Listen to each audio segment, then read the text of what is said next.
Hello, everyone. Thanks for checking out this live stream. This is going to be a podcast edition.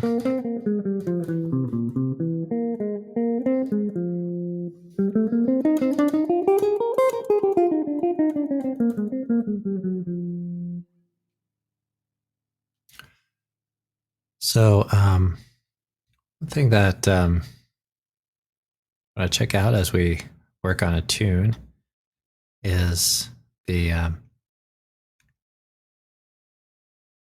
some of the maybe theoretical kinds of things. So, get in there and kind of see what's going on with the harmony and the chord changes. So we're going to talk about There Will Never Be Another You, and just kind of write out some things and talk in general about the tune.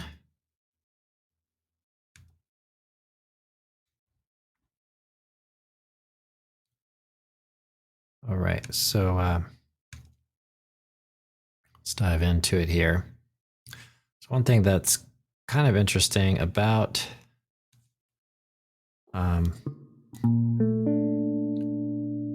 this tune is get these kind of descending tritones.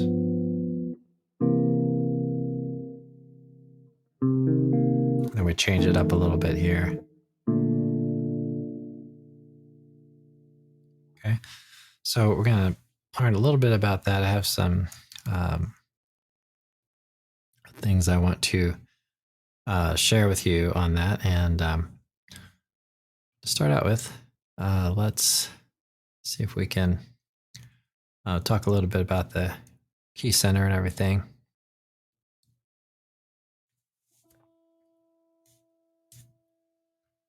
So we have the key of B flat, right? So B flat,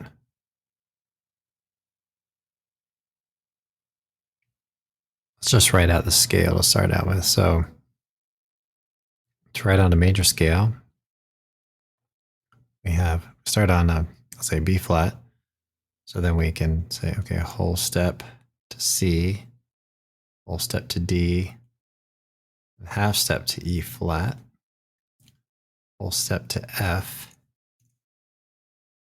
whole step to G, whole step to A, and then we have a half step to the B flat again.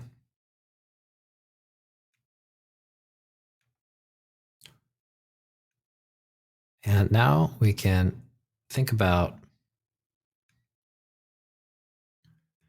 stacking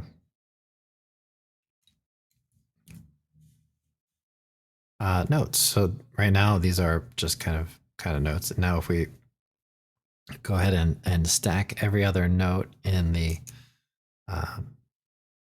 key center here. So for example,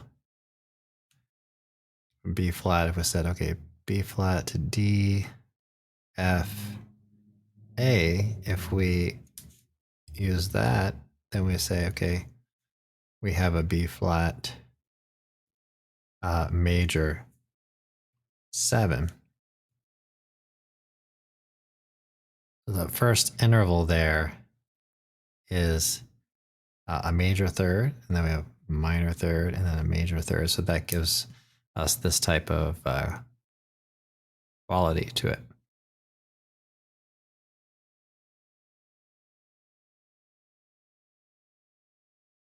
So next one is going to be the minor 7, C minor 7, D minor 7, E flat major 7,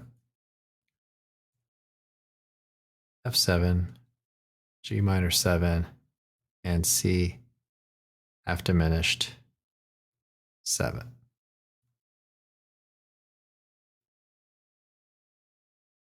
So let's say we these tones down around a circle.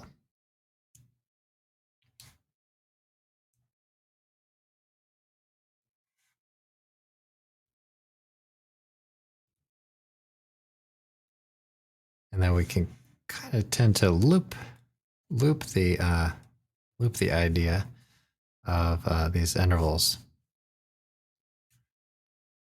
So we have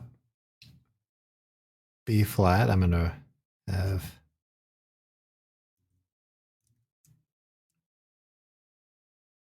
E flat here at about 5 o'clock. F about 7. Kind of fill these spaces in between here.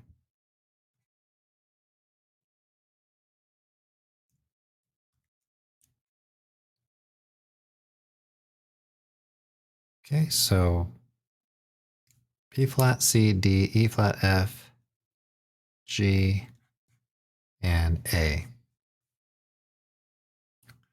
So let's think about these steps a little bit. So we have B flat to C, we have a whole step. C to D, we have a whole step. E flat to F, we have a whole step. F to G, we have a whole step. G to A, we have a whole step.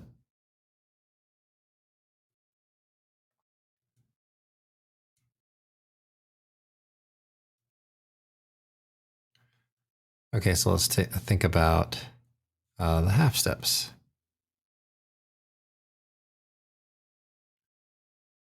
So A to B flat, that's a half step. And E flat and D, that's a half step. So on guitar, we're thinking about the whole step. You can use a single string and say, okay, that's a whole step, another whole step, right? And then one fret is a half step, and a whole step, whole, half. So that's I'm on the 5th string here, 1st fret. So we have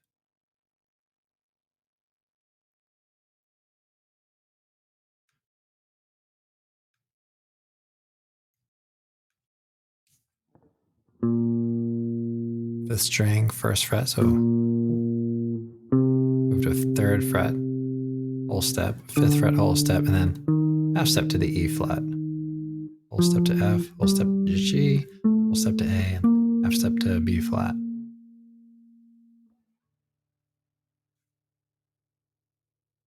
Okay, so now when we take a look at this, 2 whole steps is going to give us a major third. So C to D,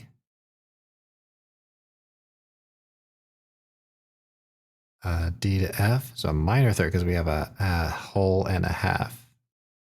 Then F to A, that's a whole and a whole, so major thirds. Then you get kind of a visualization on how we arrive at the B flat major 7.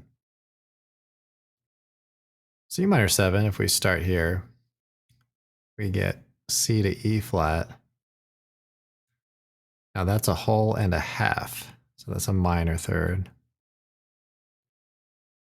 E flat to G, we're going every other note here.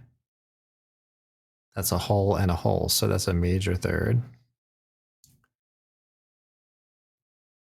And then we have a whole and a half as a minor third. And then we can round it out with a whole step here to get us back to C. And so that combination of tones gives us the minor 7. And so that's how we arrive at any one of these chords here. Okay. So we just kind of pick a tone. So let's look at one more, or maybe a couple more. So So we have a few different types of chords. We have the major type chord and all of its you might say family members. So you might say, okay, B flat 6 or B flat 6 9, B flat major 9, flat major 13, 9. So all those types of chords we think of as the major type chords. Let's look at F7. So that's a little bit different. It starts out kind of the same. We have a whole and a whole. So that's a major third.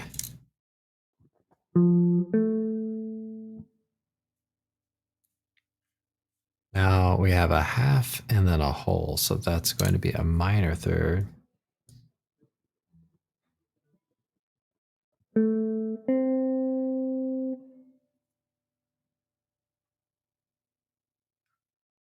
Just wondering why the guitar sounds a little funny there. I think it should be better now. Okay, and this is where things change a little bit. So we have C to E flat. So that's the flat 7. That's a minor third. Okay, so that puts the E flat a whole step away. So C to E flat. Okay, so that has a different kind of quality to it.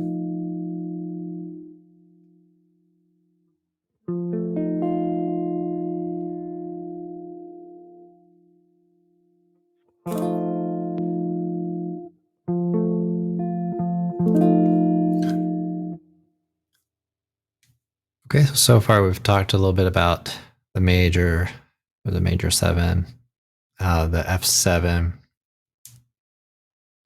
We talked about some of the minor 7s, and let's take a look at another chord that comes up, which is the minor 7 flat 5. So that one's kind of unique as well.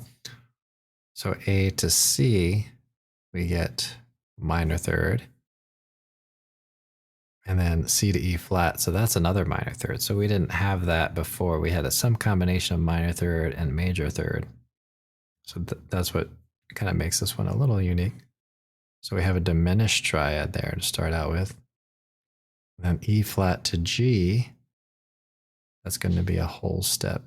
Whole step, so that's a major third. And then G back to A, that's a whole step.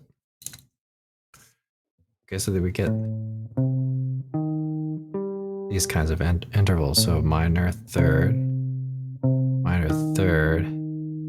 major third, whole step.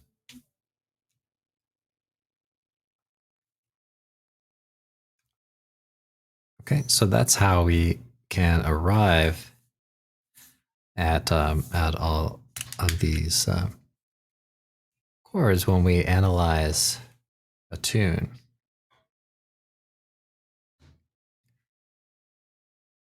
Now, if we take a step back here and look at the progression, we have this 5,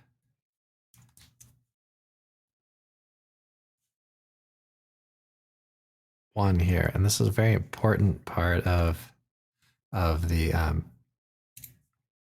of what happens through so that relationship of 5 to 1. Okay. So I'm going to write in some of these other tones as well. So with 1, 2, 3, 4. Okay, F7, that's 5, and then 6. And then the A half diminished. It's the 7. So that's how all of these tones line up if you don't change anything about the key. Now, if you go through here and you work through the circle of fifths, no, the way this is written out is it's in step. And if you're listening on the to the audio version, I'm gonna try to keep this as audio friendly as I can here. But yeah, it's written out through the circle like as B flat, C, D, E flat, F, G, A, B flat.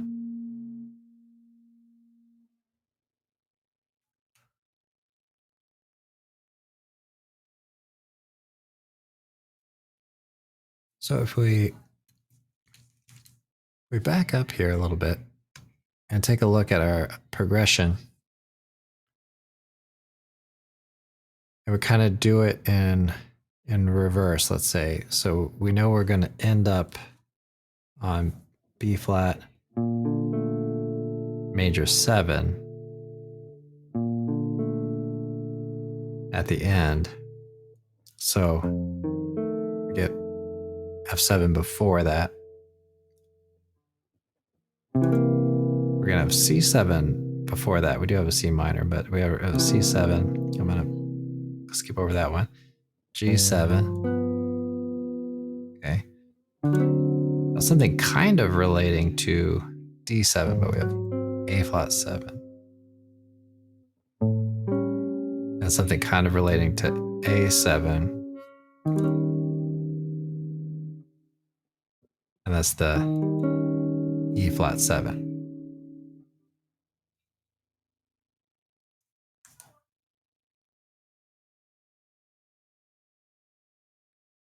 Okay. So let's check that out. What if we just kind of made up a progression here that kind of loosely based on this tune, and we kind of went through that whole cycle. Let's say we start on B flat, and then we go to A7 to D7 to G7 to C7 to F7 and then to B flat major 7. Now those aren't the exact changes of the tune, but there's a very close relationship, and actually many of them are in common. So let's take a look at kind of what just happened there. So similar to what we talked about here, so we have the we're building chords out of this. So we're using a whole steps and half steps. Now we can also go through other intervals. So let's start on A just like we did and just kind of get a sense for the distances that we're going. All right, so if we go, let's say up 1, 2, 3. So we go to A to D, that's a perfect fourth. So a perfect fourth is the whole 2 whole steps and a half step. So we get the major third and a half step. So that's a perfect fourth, A to D. Now so that was this movement, A to D. Now if we go from D, kind of skipping over here, to G, we also have a perfect fourth. Okay. And then G to C, also have a perfect fourth. And then C to F, we have a perfect fourth. And then we go to B flat. So that's another perfect fourth. So you can go in the opposite direction too. So we could say, okay, A will head uh, to D. It's a longer way to get there, but it's a perfect fifth. D, go all the way around to G. That's perfect fifth. And then G to C. And C to F. We can kind of keep going around this dial here. And then we go all the way to B flat.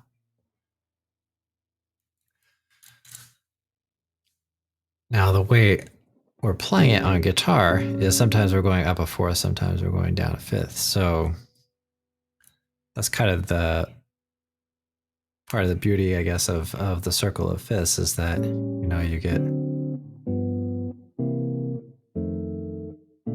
you get that kind of motion downward. So let's take a look. The actual chord progressions does have F7, does have a C7, does have a G flat, or G7 rather, G7. No, it doesn't have a D though. So it does have something that's related. If we take a listen to these two tones here, we have these two important tones of the D7. So one gives us the major quality, and one gives us the flat 7. So we have that D7 sound. Now what if we replace this D with A flat and kept the other two tones the same? Okay, then we have the A flat 7. So there's a relationship there between D7 and A flat 7. Okay, so the symmetry, I don't want to get into this too deeply, but let me know if you have any questions if you're watching this live or listening to this live. The symmetry of that interval.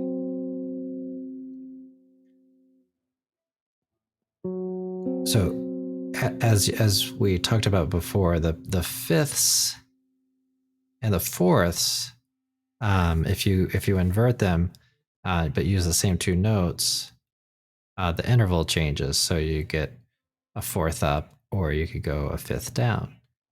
The tritone, the interval, is kind of the halfway point between splitting up the octaves. So whether you go up, let's say from here to here, you go from this tone to C, this tone F sharp down to C. So you have the same interval in both directions. So that allows us to take the root note and also move it a tritone. And you get this very similar kind of sound. All right, so let's talk about the A7. So the A7 is another chord that we didn't have in the progression, but we do have an E flat 7. So that's related as well. So we have A7 and E flat 7. They share those two tones, although they're inharmonically renamed, but we have A7 and E flat 7. You can hear the similarities there. Okay. So one thing that's kind of cool about this is we have the B flat Okay, so here's the actual progression.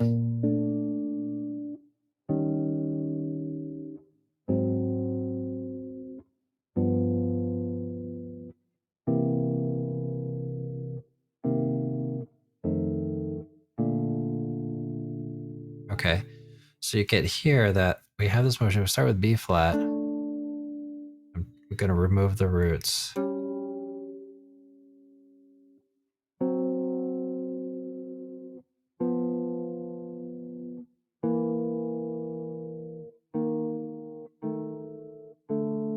Okay, I'm also including the C minor in there.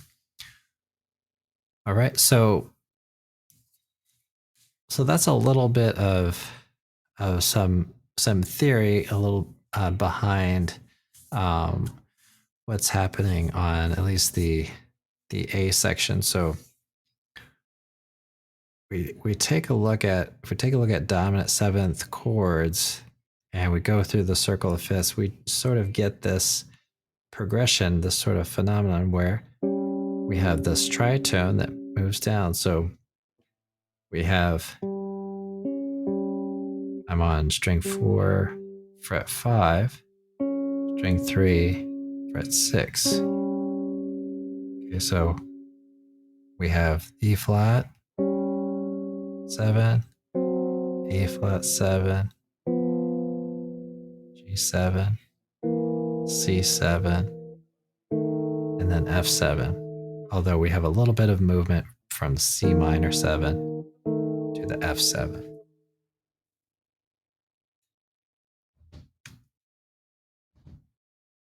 All right, so let's work with the changes here a little bit and just see if I can set this up a little better.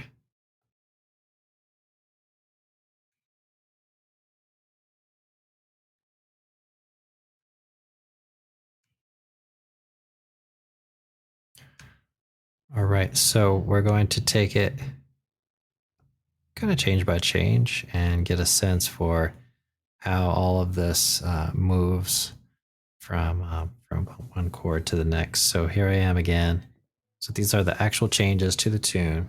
I know it took us a little bit of working through everything to kind of to get to that, but I wanted to give an example of how this ties into the circle of fifths and how the circle of fifths can help us to understand how the that 3 and the 7 movement works. All right, so now we're working with some of the kind of shell voicings. I hear them referred to in that way. So we have the root note 7 and the third of the B flat major 7, and then that's moving to E flat 7.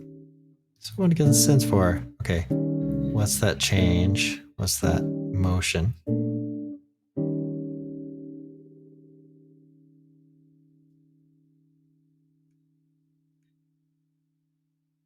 Okay, and then E flat 7 is going to move to A flat 7. So you might just kind of practice that motion and also just think about how the notes on that are on the strings 3 and 4 kind of move by half step there.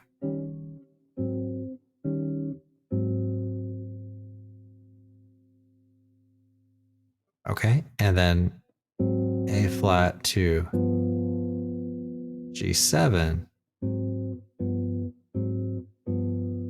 So that half step motion kind of ties into the circle of fifths as well. Right, so now our root movement is a half step. Our third and the seventh is also a half step. That's one kind of cool thing that you could do too is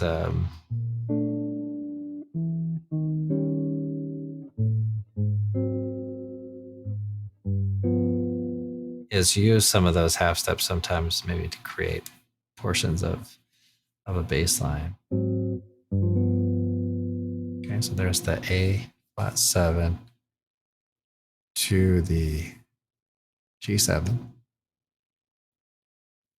Okay, and then we have the G7 to the C7. Okay.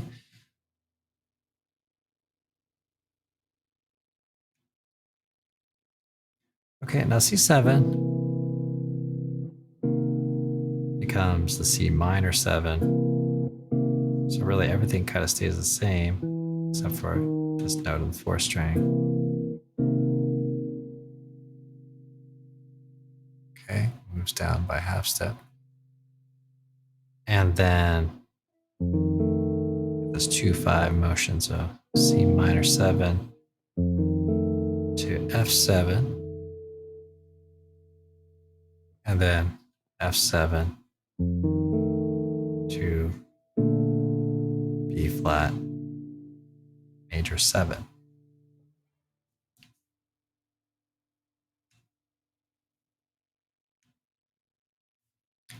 All right, so there's a bit of a talk about kind of taking a key center, writing out the chords without any changes to just the just how the scale lays out, and stacking thirds and coming up with chord qualities, and that applies to all the 12 keys. So we're just using B flat because that's the key that this tune is in. There is no greater love. And so then we take, that chord progression, and we try to, we're trying here to bridge the gap, try to see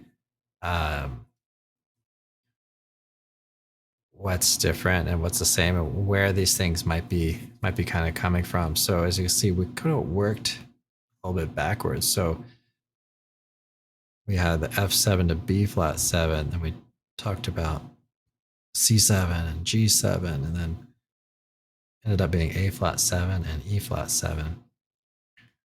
But we took a look at those tritone relationships between D7 and A flat 7, and also E flat 7 and A7. All right, so some of these ideas can help to inform the choices that you make when you're improvising, and also help out with playing chord changes and all that. All right, everybody. Well, thanks for checking out this video live stream. Hope you've had a great session with it, and I will see everybody in the next one.